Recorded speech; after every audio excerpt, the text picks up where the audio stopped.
Bismillah, alhamdulillah. You are watching Prophet of Islam. I'm Yusuf Estes, and I'm happy to be with you today to continue our discussion of who is Prophet Muhammad exactly? Who is this man that we've talked about so much? More has been written about him and discussed about him probably than any other person on earth. I recall back in the 1970s, Michael Hart wrote a book about the 100 most influential men in the history of the world. And surprisingly enough, he put Prophet Muhammad, peace be upon him, as number one. It doesn't surprise us as Muslims that he would put Muhammad number one, but what surprises us is that he's not a Muslim, and yet he still recognizes the influence that Prophet Muhammad, peace be upon him, had on so many people. This in itself is another evidence of the truth of Islam. Because all in all, when you look at the 1.5 billion human beings walking on the earth today, claiming to be followers of Muhammad, we find from them, by and large, a very excellent character.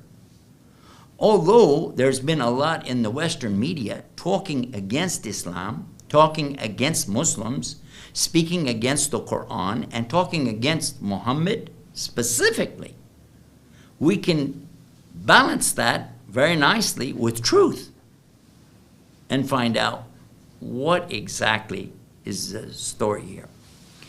I want to use as an example in today's program something that I think is a very vicious and serious thing, and that's when people only quote part of a verse, quote part of a text, or corrupt the text to be other than what it was. Because when people do this, this is not just maligning someone. This is not just lying. This is really, in essence, making up your own religion or your own misguidance and taking people away from truth. If the truth is there, this is what you need to bear witness to. Otherwise, what are you saying? Because if you say in your religion it's okay to lie, what kind of religion is that? Islam forbids that. Lying, prevaricating, distorting the truth, leaving out part of the truth, all of these things fall under the same category called kadhib, one who does not speak the truth. Who is not saying the truthful things is kadhib, and he's a liar, and he will go to hell. Let me give you an example about that. In the Quran, there's a verse that people refer to in the English language, and they only give part of it, and then they add a little bit to it to make it sound different. And I've seen this. Unbelievable. When you know the Quran and you hear somebody do this, it shocks you. And someone's standing on a platform in a university or in a public place, and he says, the Quran says, kill all the Jews and Christians wherever you find them. Can you imagine? I wouldn't blame anybody if that was true. I'd be scared to death. 1.5 billion people have been ordered to kill the Jews and Christians? Whoa, that sounds pretty fantastic. Now there's going to be an immediate problem, though. How come in 1,400 years they didn't do it? In 1,400 years, you don't see anybody wiping out all the Jews and all the Christians. In fact, there are several places on earth today where Jews and Christians are enjoying the protection of the Muslims. Syria is an example of that.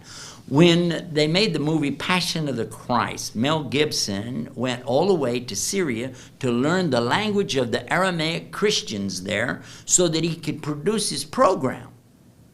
They are still speaking the Aramaic language of Jesus, and that's why he used it. That's why he went there. And this small little pocket of people, they're farmers, like the Amish people in Pennsylvania or Ohio or Indiana. This is small farmers. It's just a little village. And who's protecting them all these centuries is the Muslims. And what about the Jews, the Yahudi, who are being protected for many centuries when the Christians came into Spain? Spain was ruled by the Muslims. Oh, you didn't know about that. Okay, well, when the Catholics came in, they were killing anybody who didn't say God is three, the Trinity. The Jews, along with the Muslims, escaped. Where did they go? They went to Morocco. And the Moroccan Muslims protected the Muslims and the Jews. Some of the Jews went all the way to Egypt and they were protected there as well. And some of their greatest scholars were right there in Egypt that they quote from today. Now, how, if the Quran said this teaching, how come the Muslims forgot about it? How come they didn't know about it? And in fact, that it's not true. It's not true whatsoever. But I will tell you a verse that is true. You can go look at it. And then you can go back and you can ask somebody, why didn't you quote the whole verse? And why did you add things to the verse that are not there? The verse is in chapter 2 of the Quran, Surah Baqarah. And the number is 191. And in the Arabic language, it says, وَاقْتُلُهُمْ. And sometimes they translate it as, and kill them, wherever you find them. And then it keeps going, and turn them out from the places where they turned you out. Oh, what's that about? Well, you have to go back some verses to find out. And by the way, you don't find any reference here to Jews and Christians, because that's not who it was talking about. You have to go back to verse 189. And it says here, they're asking you, Muhammad, about the new moon. And the answer is coming from Allah, that the new moon is so you can judge when to do your Hajj, your pilgrimage. They're asking you about entering their houses by the back doors. Is that good luck? Is that righteousness? Is that the way to go? And no, it's not. Enter your house by proper doors. Righteousness is something from your heart. And then it continues in the next verse, and it says regarding the Hajj, the pilgrimage, to go ahead and make their pilgrimage.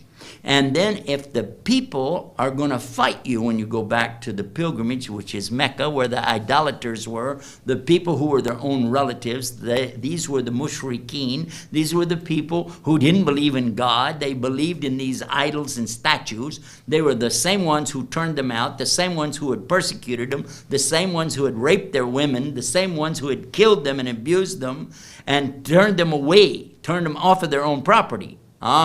It says fight them, but the kind of fighting here, qital, means combat. So combat them. Use this word, and if you have a Quran and you're looking at it, in this verse 190, use this word instead of fight, because it's the same word used in the next verse, qital. It means to do what? Combat them if they combat you.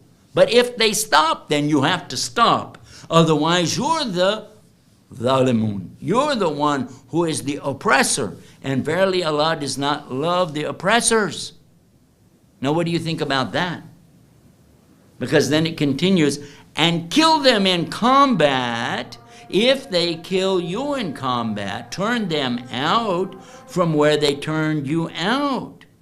Because this is very clear now what it's talking about, that you've got a fight going on here, an altercation that's combat. You've got a battle going on.